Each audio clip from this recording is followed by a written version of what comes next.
Hi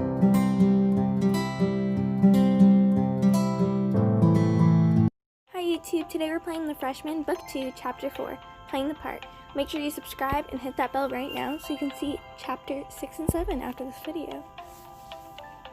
You push through the crowd to see the cast list, finally coming face to face with the lined paper stapled to the theater bulletin board. Playing the role of William is... Caitlin? Whoa, really? But I read for Duke Eccleston. So if you're William, who am I? Looks like you got Duke Eccleston. Guess we switched parts. Well, if I can't be a hot stable boy, I guess a hot Duke's the next best thing. I don't remember seeing hot anywhere in his character bio. Come on, Tyler, just let me have this one. You and Caitlin step aside so everyone else can look at the cast list. So it looks like we're co-stars now. You excited? Definitely. I can't wait to kiss you in front of tons of people. Oh right, forgot that was happening. What's wrong? We've kissed in public before. I know, Never mind, I'm being silly. This'll be fun.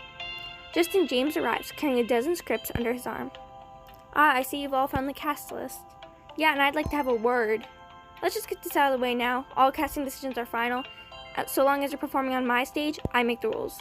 But you obviously just cast Cinnamon because... I'm done talking about this. If you're going to have a prom, you can just leave now. Got it? Beckett glares at James but doesn't say anything more. He shifts his attention to Caitlin. Caitlin, can I have a word with you in private? I want to give you some backstory on William. Okay. As Caitlin follows James to the theater's attached office, Chris ambled over looking sheepish. Guess I got a little ahead of myself thinking I'd be the lead, huh? Oh. Not at all. You did your best. Yeah, I guess I'm just used to my best being good enough. Well, you can't be good at everything, right? Guess not, but I'd settle for being good at just one thing other than football. I mean, it's not like you're bad at this. Duke Eccleston's still a pretty sizable role. I know you're right, but somehow I still feel like I'm right back on the bench like I was at the start of the year. Just then, Caitlin comes out of the office with a sly smile on her lips and walks over to you and Chris. What were you two talking about in there? James told me a secret about my character to help me with my performance. Really? What is it?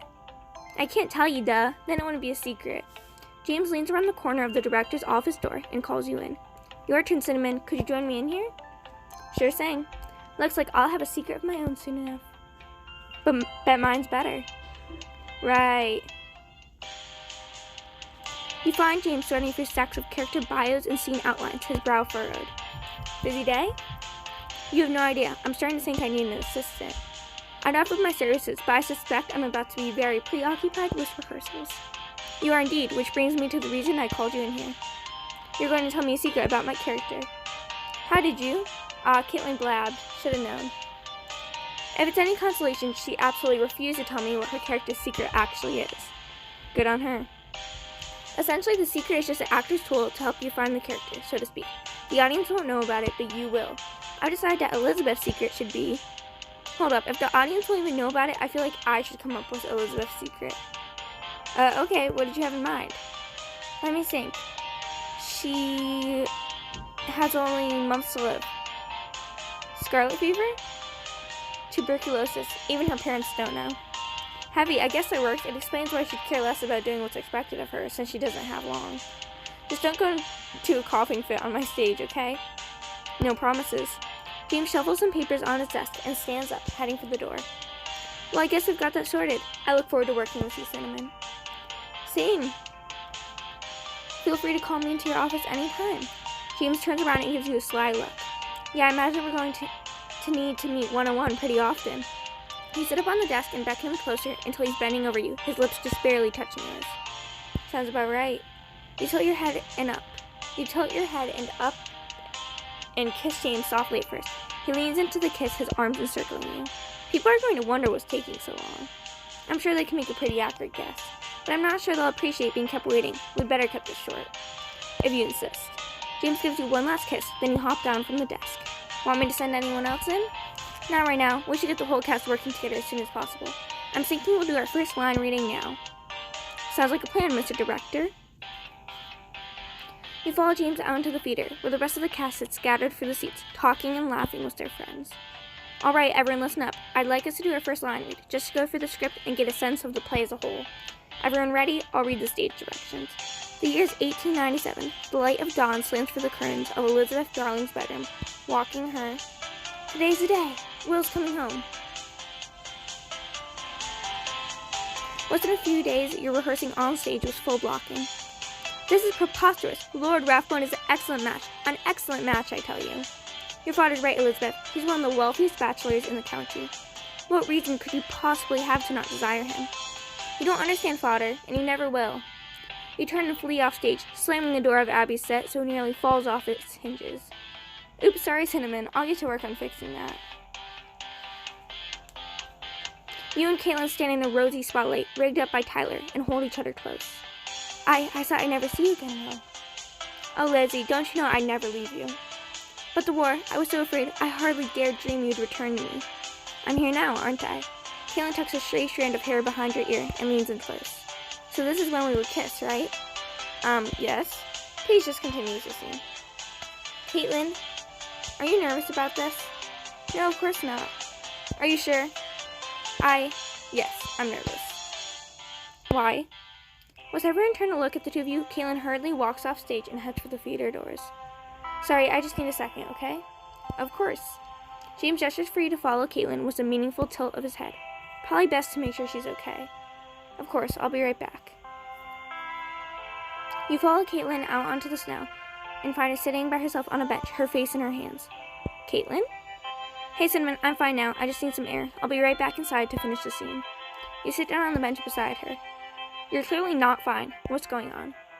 It's so dumb, honestly. I don't mind. Caitlin lets her hands fall into her lap and sighs. It's just, I don't know if I told you this, but I'm not, out back home. I told one of my closest friends back in high school, but nobody else knows, including my parents. Oh, Caitlin. I guess seeing them again over break, and then coming back here and kissing a girl in front of all our friends and stuff. I just don't imagine how they would react if they saw that. I love them, but they're not the most open-minded people in the world. I'm sorry, Caitlin. I'm glad you told me about this.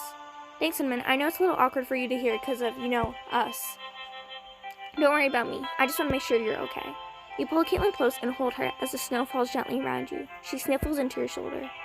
You're the best. Seriously, I don't know what I did to deserve someone like you. You lean down and kiss the top of Caitlin's forehead. You didn't have to do anything. Just you being you is enough to make me crazy about you. You're such a flirt. And you love it. Caitlin tilts her chin up and closes her eyes, and you lean down to kiss her gently on the lips. Ready to go back inside? Caitlin nods slowly. Yeah, I think I am.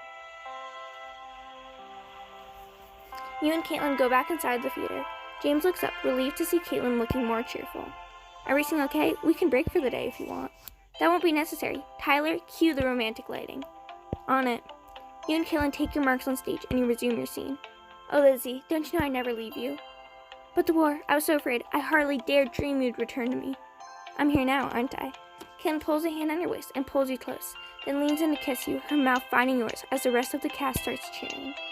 Ow, ow, ow. Take notes, boys. Take notes, boys. I don't have anything to write with. Good thing I never leave home without my sonic screwdriver pen. Ugh, nerd. You and Caitlin break apart, and James flashes you both a thumbs up.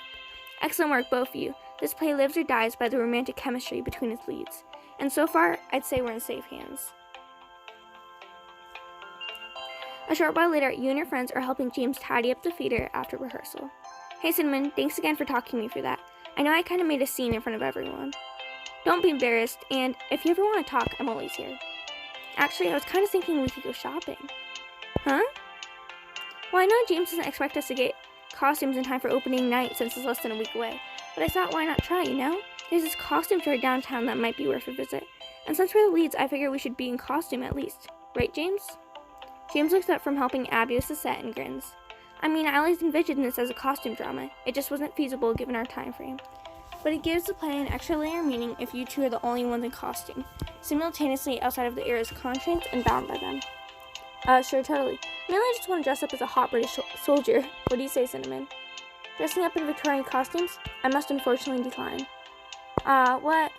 I'm sorry, I'm kind of behind on homework. Not all of us can star in a play and stay on top of everyone else. If you think flattery will make me forgive you, you're absolutely right. I had a feeling. Not to pile on more stuff, Cinnamon, but just so you don't forget, we do have a meeting with Vasquez later. Right, that. You head back to the suite and spend the next few hours catching up on homework. Later that evening, you and James step into Professor Vasquez's office to find Yasmin Udoka sitting in the chair across from his desk. She turns as you enter. Ah, James, Cinnamon, I'm glad you're both here. Perhaps you can talk some sense into this old curmudgeon. Unlikely. I prefer to make my own decisions. Is this about the digital rights to Winter in July? What else? I'm not ready to commit to renewing its publication, digital or otherwise. If you would at least give me a reason for your stubbornness, we could have a conversation about this. I don't want to have a conversation. I want to be left alone to think about it. Then why did you call us in here exactly? I'd like to be kept appraised of how the play is coming along. James? Oh yeah, it's good. Everyone's been doing good work. I'd say we'll be in great shape for opening night. Really? No one said drama? No one stormed out of the theater in tears? Please tell me that's not the only reason you wanted us to put on my play. Well, it's up there, but it's not the only reason. What about it, Cinnamon? Is everything going as smoothly as James says?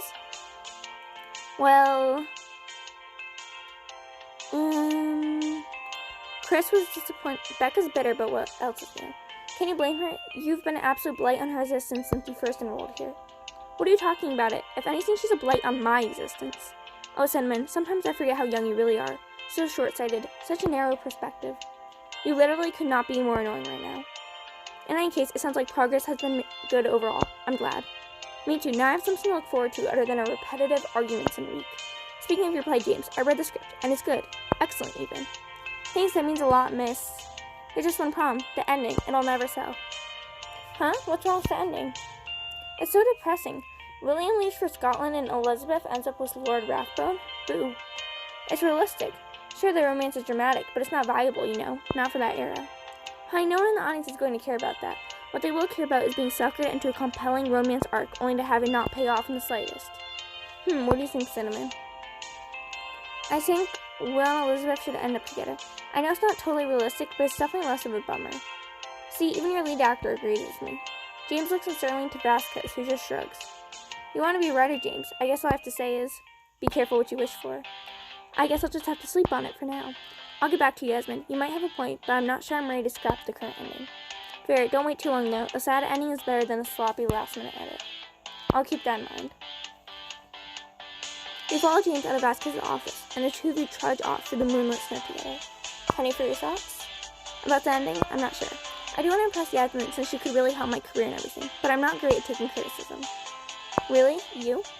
Shocking, right? She has a point about giving the audience what they want, but I'm not sure I care about what they want. But that could just be my ego talking. Sounds like quite the conundrum. At least you've still got a few days left to figure it out, right? Sure, maybe I'll write an alternate ending and see how it feels. For now, let's focus on getting ready for opening night. These next few days could pass by pretty quickly. The next few days do pass you by pretty quickly, blending together in a blur of rehearsals. That's it. We're ready. We open tomorrow, folks. Bring everything you've got. The next evening, you and Caitlin peek out from behind the curtain at the theater's row upon rows of seats steadily filling up with people. There's so many of them. I know, can you believe it? There's gotta be at least... Caitlin suddenly stops talking as her eyes rest on the second row seats. Caitlin, what's wrong? See that guy in the second row, third from the left? That's Arjun. He's one of my friends from back home. Well, family friend, but what is he doing here? Caitlin ducks behind the curtain and shuts it tight, her face pale. Everything okay? Not really. He doesn't know I'm gay, and now he's gonna watch me kiss you in front of everyone, and then he's gonna tell my parents, who will tell my parents, who will... Caitlin, calm down. It's just a stage kiss. It doesn't have to be a big deal. Maybe not for you. I can't do this, Cinnamon. I just can't. Will Caitlin be able to go on stage with Arjun in the audience? Will the show go on? Keep playing to find out. Okay. The Freshman Book 2, Chapter 5, Stage Kiss. On the opening night of Jima's play, you and Caitlin wait backstage as the curtain parts. Logan steps out to greet the audience. Good evening and welcome to Darling Manor. We do hope you'll enjoy your stay. I can't believe this. Logan's actually hitting his lines and I can barely enjoy the moment. She peeks out again at the second row where Arjun is seated. Arjun's family is super close with my parents. My extremely traditional parents. If word gets back to them that I'm, up on stage making out with girls, I don't know what they'll do. Caitlin. I think you shouldn't be afraid to be yourself. You can't hide who you are forever. I never said forever. I know I'm going to have to tell people back home eventually. But when I do, I want to be on my own terms. I get that. We don't have to do the kiss if it makes you uncomfortable. I don't know. I don't want to let James down. And I don't want to let myself down. What do you mean? If I don't kiss you on stage, it'll mean abandoning all the progress I've made since coming to Hartfield. All through high school, I dreamed of leaving home and all my insecurities behind me. I don't want to go back to the way things were. So you can't kiss me, but you also can't not kiss me. Exactly. Clearly, the only solution is for us to stay standing in the same spot forever. Or we could go out there and put on the show our audience brought tickets for. And the kiss? I'm still not sure. I guess we'll just have to figure it out in the moment. Do you trust me? You find Caitlin's hand in the dark and give it a gentle squeeze. Of course. You and Caitlin quite have to go on stage and find James enraptured, staring out at the stage. Everything going okay out there? More than okay. This is amazing. You peek past the curtain to see Chris and Sebastian in the midst of a crucial scene. Then we'll keep each other's secrets to the death. I wouldn't have it any other way. Chris crosses the stage and stands with his hands clasped behind his back, the picture of dignified aristocracy. I'm glad we could come to terms, old friend. I knew Chris had charisma, but I had no idea he was capable of projecting such authority. His stage presence alone elevates the material beyond my wildest expectations. You and Caitlin wait with hushed anticipation for Chris to give you your cue. Let us speak no more of this. The Lady Darling approaches, and that filthy stable boy along with her. My goodness, you honor us with your presence, Duke Eccleston, and Lord Rathbone as well. It's been an age since we hosted such nobility. Depends on your definition of nobility, I suppose. A few minutes later, you walk off stage with Caitlin, Chris, and Sebastian as the lights go down in the theater, and the next scene begins. Wow, that was a rush. I haven't felt like this since the last game of the season. There's just something about being in front of an audience, I guess. You were an advocate in rehearsals, but you absolutely came to life once you had a crowd before you. I didn't expect to say this, but we made quite a team. Quite a team indeed. Thanks, you were pretty awesome out there yourself. Maybe you guys should put on a 2-man show or something. A tantalizing proposition, but I've got something else planned for the immediate future. Sounds intriguing.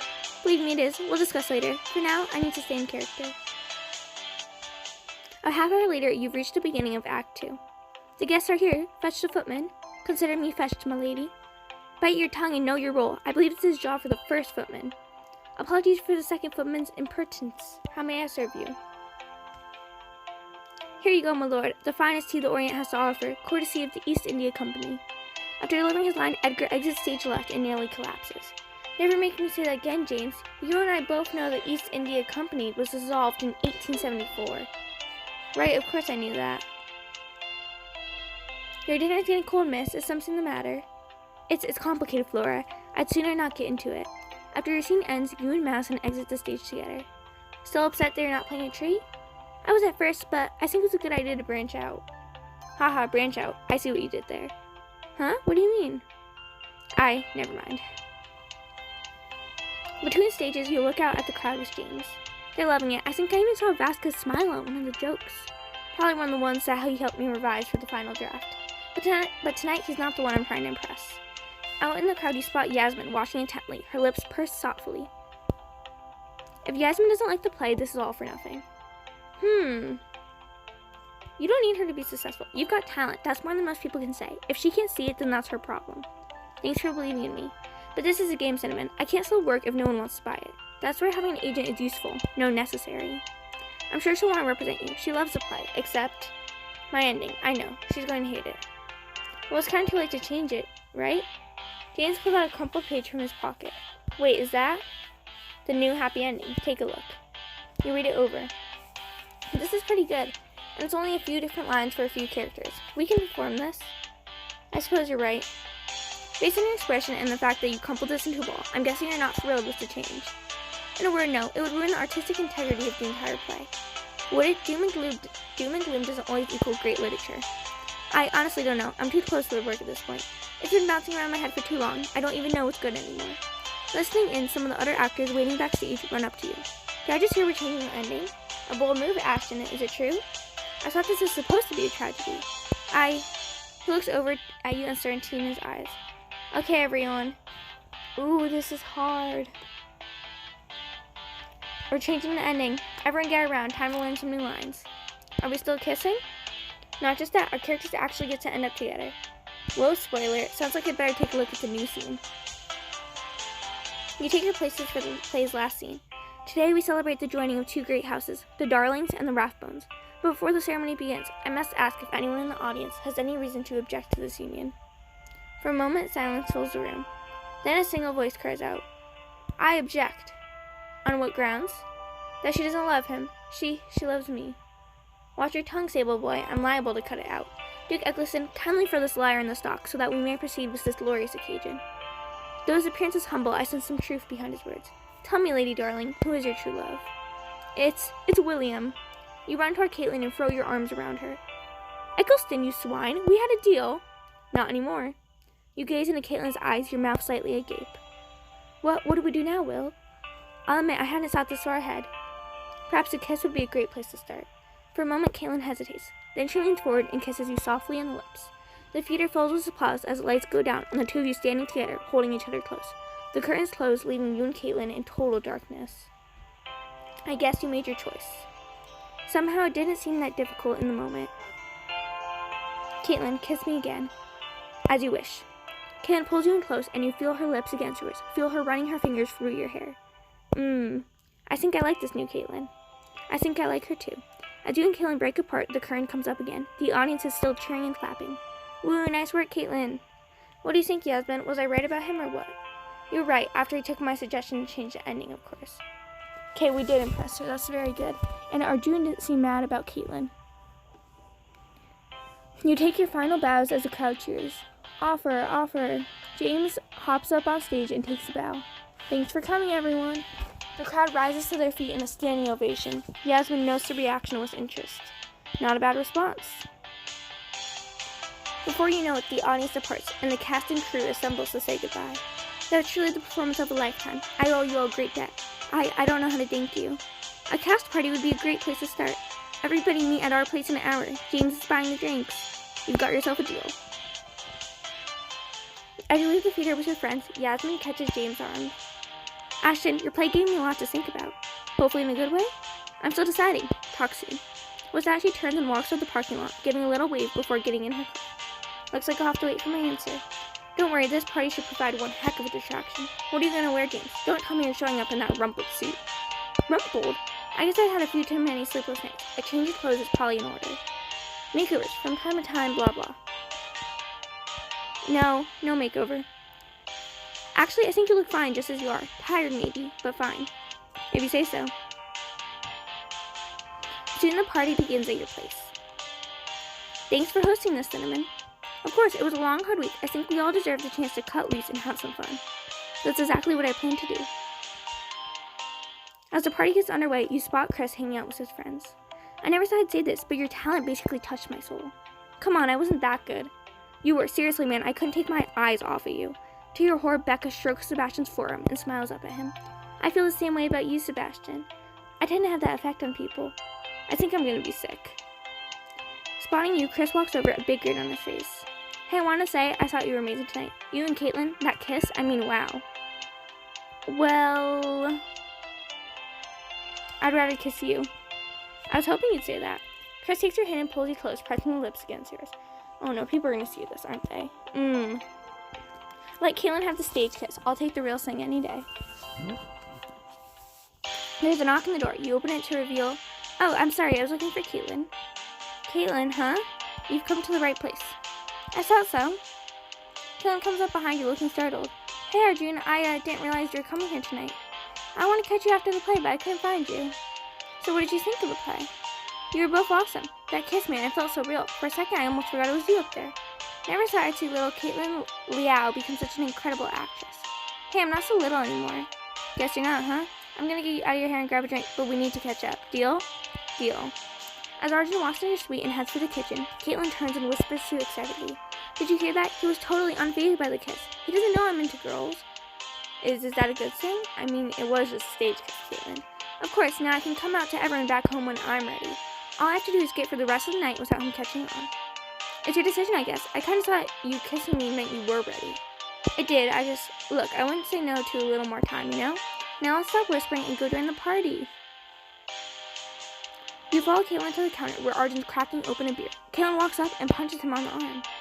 Ouch! Ouch, what happened to you, dude? Remember how we used to always do that to each other? You mean how you used to always do that? My dad would skin me alive if he saw me hit a girl. More like you were too scared to hit back, wuss. Oh, I'm the wuss, huh? Remind me who it was that screamed bloody murder when that sheep walked up to you at the petting zoo. Hey, it was really scary. It was a sheep. I rest my case. Caitlin giggles and notices you looking politely bewildered. Right, Arjun, there's someone I'd like you to meet. This is my best friend, Cinnamon. She's pretty much amazing. Amazing, huh? It's nice to meet you, Cinnamon. You too. By the way, Arjun, sorry if I seemed kind of freaked out when you showed up. I was just so surprised to see you. Why didn't you tell me you were visiting? Oh yeah, about that. It's not just a visit. After sophomore year, I decided UT Austin was a little too close to home. So I'm transferring to Hartsville. What? What will Arjun transferring mean for Caitlin? Play the next chapter to find out. So that's it, chapter 5. If you want to see chapter 6, make sure you like and subscribe and turn the notification. Oh my god, I can't talk today. Turn the notification bell on. Bye, guys.